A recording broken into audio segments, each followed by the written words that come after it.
대한민국 국민 모두가 승리하는 그날까지. 안녕하십니까, 알뜰맨입니다. 오늘은 영업이익 컨센서스 33%를 상회한 아비코전자에 대해서 이야기를 해볼까 합니다. 먼저 아비코전자는 PCB의 매출 판매 현황이 굉장히 높다라는 것을 확인할 수가 있었고요. 수동 소자 부분이 그 다음 비중이다 라고 보시면 될 것 같습니다. 오늘 나왔던 리포트는 한 개가 나왔는데요, 바로 SK증권의 리포트입니다. 1분기 실적 같은 경우에는 매출액이 424억 원으로 전년도 대비해서 22% 성장이 되고 전 분기 대비해서 11.2% 성장한 모습을 확인할 수가 있었고요. 영업이익은 32억 원으로 전년도 대비해서 247.1% 상승이 되었고 전 분기 대비해서 흑자 전환을 한 부분입니다. 컨센서스는 예상치 대비해서 33% 상회된 부분입니다. 영업이익 증가의 원인은 수익성이 좋은 메탈 파워 인덕터 출하가 예상보다 호조였고 SSD향 점유율이 상승을 했으며, 그리고 연결 회사인 아비코테크의 첫 분기 흑자 전환을 했기 때문입니다.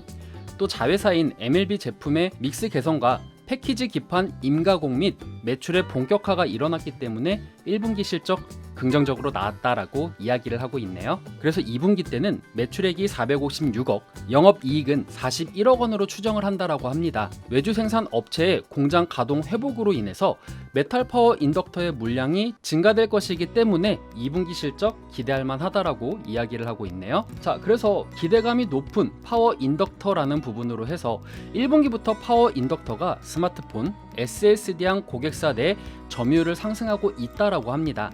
하반기 공급이 기대되는 DDR5향 인덕터 역시 메탈 타입으로 본사의 이익 성장에 큰 기여를 할 수 있을 것이다 라고 이야기를 하고 있네요. 그래서 결과적으로 목표 주가를 상향한다 라고 이야기를 하고 있는데요, 메탈 파워 인덕터의 이익 기여 확대와 자회사의 턴 어라운드 효과 반영, SAT 수요 부진 속에서도 차별화된 실적 개선세를 증명하고 있기에 목표 주가 상향한다라고 이야기를 하고 있습니다. SK증권 리포트를 참고해서 현금 흐름을 체크해봤는데요, 2020년도 대비해서 24년도까지 우상향하는 모습 확인을 했고요. 투자 활동을 통한 현금 흐름은 2021년도 마이너스 170억까지 내려갔지만 2022년도에는 100억 원 수준으로 24년도까지 그 수준 유지하는 거 확인할 수가 있었습니다. 그럼 파워 인덕터는 뭘까라고 궁금해하시는 분들이 있을 것 같은데 자료가 어디 있나 막 뒤적이다가 MHOSQ님의 블로그를 제가 참고를 했습니다. 거기에 사진이랑 설명이 굉장히 잘 돼 있어서 제가 그 부분을 인용을 했는데요, 사진에 보시면은 이 PCB 부분에 메탈 부분으로 되어 있는 요게 이제 메탈 파워 인덕터라고 불립니다. 이 메탈 파워 인덕터는 메탈의 자성 소재를 사용을 했고 내구성과 효율이 굉장히 뛰어나다라고 하는데요, 기존에 사용하였던 페라이트 대비해서 사이즈를 더 작게 할 수 있고 성능을 증가시킬 수가 있기 때문에 요즘 전자기기들의 특징이 슬림이라던가 소형화 디지털 기기에 대한 추세가 많이 나오고 있기 때문에 이런 기기들에 굉장히 유용하다라고 이야기를 하고 있습니다. 또 모바일 기기에 평균 20개의 인덕터가 필요하다라고 합니다. 다음은 빅데이터 뉴스에서 전기제품 상장 기업의 브랜드 평판을 봤는데요, 30개 순위 중에서 아비코전자는 24위를 냈습니다. 이 브랜드에 대한 평판은 브랜드에 대한 소비자들의 활동, 빅데이터를 참여 가치라던가 소통 가치, 소셜 가치, 시장 가치, 그리고 재무 가치로 나눈 부분의 총합이라고 보시면 되겠는데요, 전자제품 상장 기업들 중에서는 그래도 24위를 하고 있다라는 의미 있는 숫자 확인했습니다. 성장률을 보면은요, 매출액은 2022년도 대비해서 23년도에 20% 증가가 되고 영업이익은 63% 증가하는 모습 확인할 수가 있었습니다. 영업이익은 1분기에서 2분기 갈 때는 28%, 2분기에서 3분기 갈 때는 24%, 3분기에서 4분기 갈 때는 마이너스 27% 성장하는 모습 확인할 수가 있었습니다. 전년도 대비해서 영업이익은요, 1분기 때는 256%, 2분기 때는 193%, 3분기 때는 467%, 그리고 4분기 때는 무려 1950%가 상승하는 부분을 확인할 수가 있었습니다. 1시 40분을 기준으로 해서 현재 가격 12,500원을 기준으로 했었을 때 일단 목표 주가 수정률은 21%가 나왔고 현재 가격 대비해서 목표 주가는 36% 성장할 구간이 있다는 거 확인할 수가 있었습니다. 자, 그래서 적정 주가를 구하면은요, 목표 시가총액은 1,675억 원으로 현재는 1662억 원인데 역시 별 차이 없다라는 거 확인할 수가 있었고요.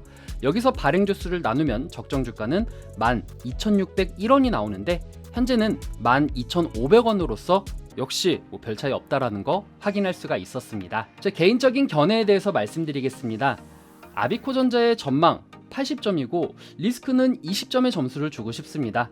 그리고 개인적인 평가로는 70점의 점수를 주고 싶은데요. 하반기로 갈수록 긍정적이다라는 평가를 내리고 싶네요. 먼저 1분기부터 파워메탈 인덕터의 출하가 긍정적이었고 이것이 앞으로 하반기까지도 이어질 것이다 라는 부분에 있어서 긍정적으로 보고 있습니다.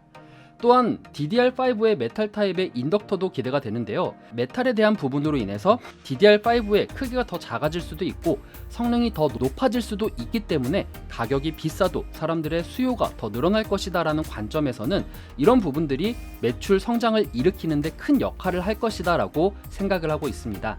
또 앞으로 늘어나는 가이던스에 대한 부분도 굉장히 긍정적인데요. 분기 가이던스를 보면은 1분기, 2분기, 3분기까지 쭉 상승하는 모습 확인할 수가 있었습니다. 적자 대비해서 이번에 크게 흑자폭을 진행시켰고 여기서 더 나아가서 33% 컨센서스 상회를 했다라는 부분이 조금 더 의미 있는 숫자가 나왔다라고 이야기를 드리고 싶네요. 그래서 이 전년도 대비해서 이야기를 하면은요, 2020년도 대비해서 21년도 적자에서 흑자 전환을 했고 2022년도, 23년도, 24년도 꾸준히 영업이익이 증가하는 가이던스를 보여주고 있습니다.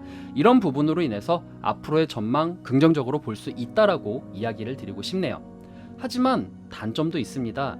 해당 주식 반도체 관련된 주식이기 때문에 시장이 불확실성했을 때 아비코전자도 같이 불확실성을 탈 수밖에 없습니다. 실질적으로 오늘 시장이 어려움을 겪음으로 인해서 아비코전자도 지금 현재 2시 6분을 기준으로 해서 마이너스 1.58% 하락하는 모습 보여주고 있습니다. 이런 부분으로 미루어 봤을 때 아비코전자도 시장에 따라서 움직일 수밖에 없을 것이다. 왜냐면은 우리나라에서 주목을 받고 있는 반도체 관련된 섹터이기 때문에, 물론 반도체라기보다는 PCB라던가 전기전자 섹터에 조금 더 가깝지만 어쨌든 이런 부분들이 시장에 영향을 받기 때문에 연준의 정책 흐름에 대해서 어떻게 갈 것인가, 이제 앞으로 6월, 7월 FOMC 회의 어떤 식으로 갈 것인가에 대해서도 추적하시는 것이 굉장히 중요하고, 그리고 연준이 지금 고민하고 있는 인플레이션 수치에 대해서도 어떻게 될 것인가에 대해서 추적을 하시는 것이 중요하다라고 이야기를 드리고 싶네요.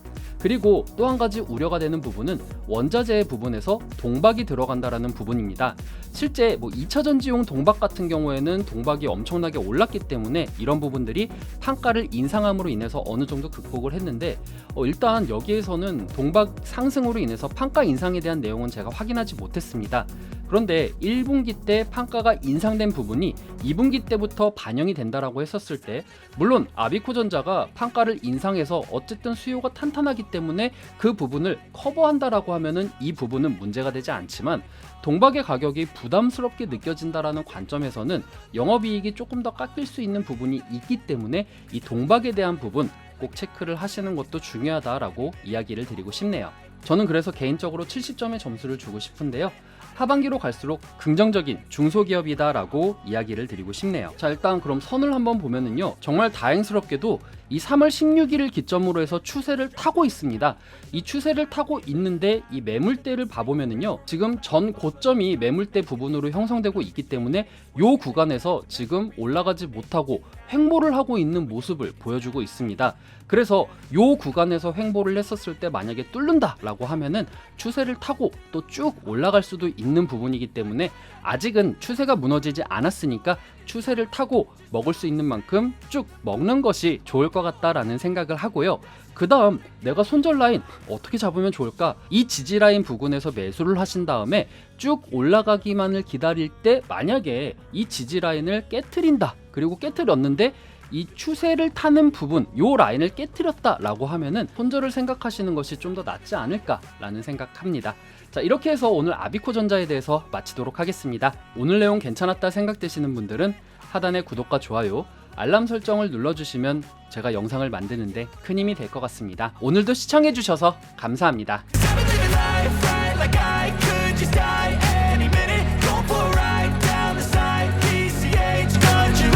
I don't need a guide, follow the lights, take me where I wanna visit. Are you alive? Or just breathing? I'm in a race that everybody's chasing fast. They wanna be that someone on the screen at last. They ain't looking inside for their needs in life. They wanna be liked by everybody in sight, but trust me, being free ain't spotlights. No, it's long nights and it's long fights with yourself all the time to get your mind right. But if you put in the work, you can find the light, alright.